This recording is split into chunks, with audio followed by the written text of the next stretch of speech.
Hello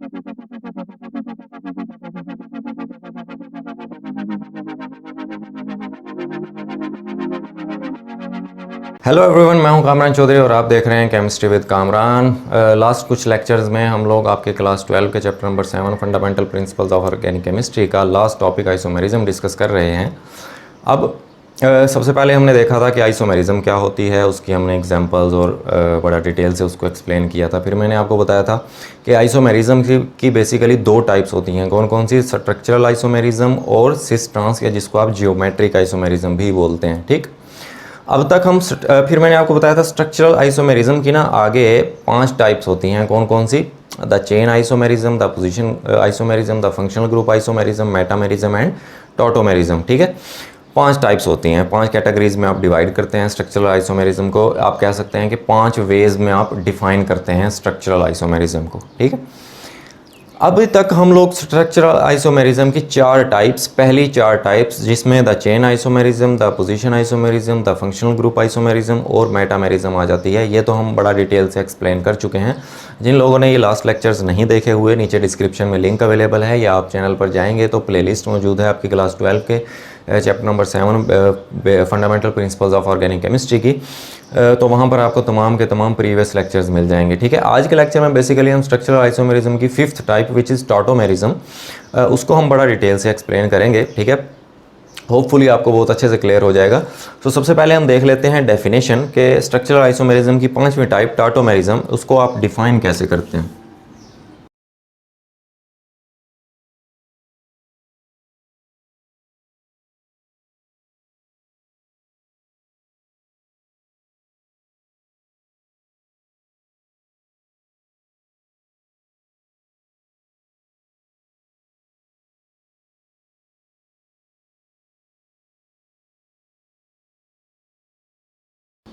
okay, tautomerism को कुछ आप इस तरह से डिफाइन करते हैं कि 2 और more compounds having same molecular formula, 2 या 2 से ज़्यादा कंपाउंड्स जिनका जो मॉलिक्यूलर फार्मूला होता है वो सेम होता है, बट डिफरेंट स्ट्रक्चरल फार्मूला, जबकि उनका स्ट्रक्चरल फार्मूला डिफरेंट होगा। किस वजह से?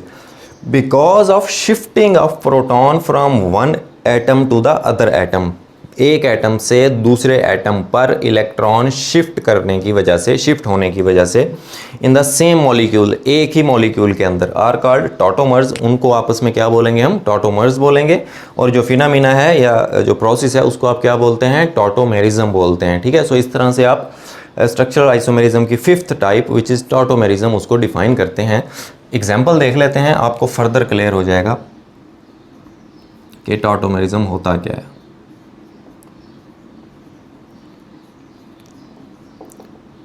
अब यहाँ पर मैं एक कंपाउंड राइट करता हूँ,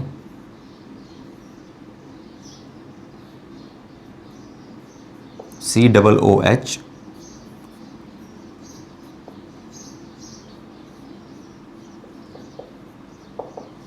ठीक है।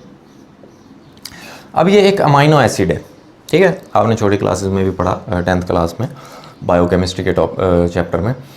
अब ये एक अमाइनो एसिड का फार्मूला है जनरल।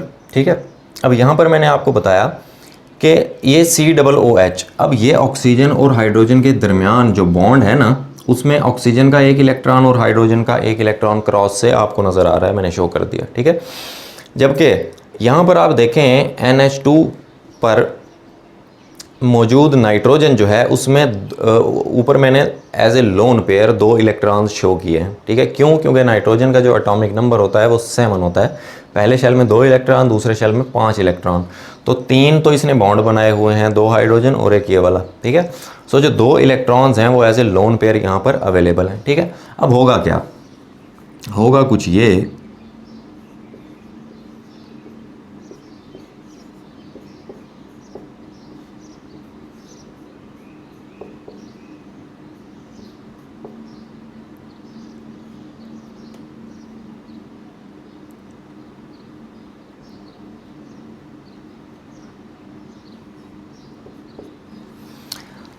अब कुछ इस तरह का हिसाब किताब हो जाएगा।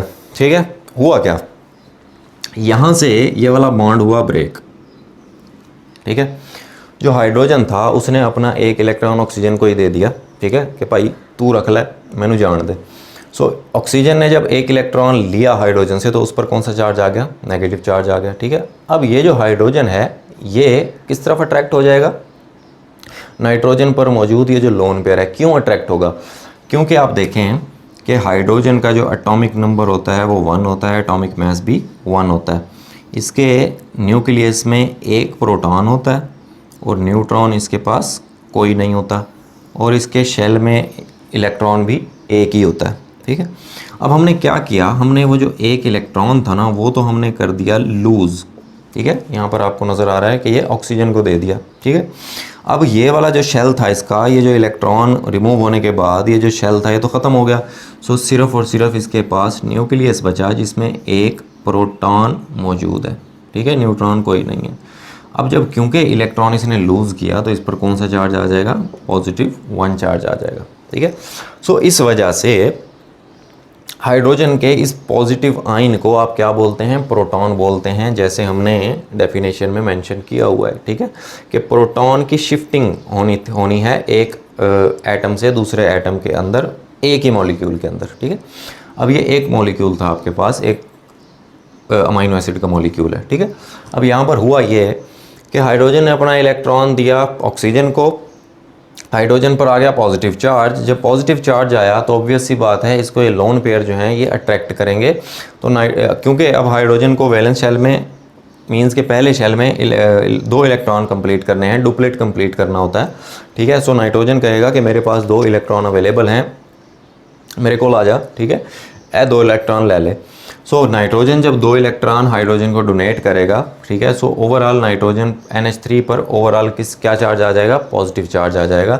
सो इस तरह से आपने देखा कि ये एक मॉलिक्यूल है, इसमें एक प्रोटॉन जो है वो शिफ्ट हुआ दूसरे एक एटम से दूसरे एटम पर, ठीक है, एक ही मॉलिक्यूल के अंदर, सही है। सो इस तरह के आइसोमेरिज्म को आप क्या बोलते हैं, टाटोमेरिज्म बोलते हैं, और ये एक दूसरे के क्या हैं, टाटोमर्स हैं। अच्छा, अब इस मॉलिक्यूल में इस फंक्शनल ग्रुप से इस फंक्शनल ग्रुप पर प्रोटॉन जब ट्रांसफ़र हुआ तो ये नया मॉलिक्यूल बना, इसको हम बोलेंगे ज़्विटर आयन।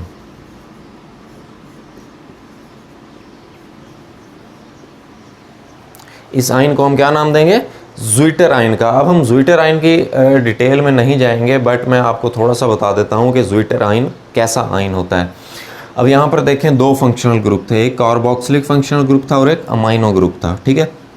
अब अगर 2 फंक्शनल ग्रुप पर चार्ज जो है वो इक्वल होता है, ठीक है, तो उस वक्त जो आयन होता है उसको आप क्या बोलते हैं, ज़्विटर आयन बोलते हैं, ठीक है। दोबारा समझ लीजिए कि यहाँ पर देखें चार्ज है -1, ठीक है, और यहाँ पर जो चार्ज है NH3 पर वो +1 है। तो इस तरह से 2 फंक्शनल ग्रुप पर जो ऑपोजिट चार्ज है, बट चार्ज ऑपोजिट तो है लेकिन जो चार्ज है उसकी वैल्यू इक्वल है, मीन्स कि यहाँ पर -1 है और यहाँ पर +1 है। तो ऐसे आयन को आप क्या बोलते हैं, ज़्विटर आयन बोलते हैं, ठीक है, ठीक है। सो होपफुली आपको बड़े अच्छे से क्लियर हो गया होगा टाटोमेरिज्म क्या होती है।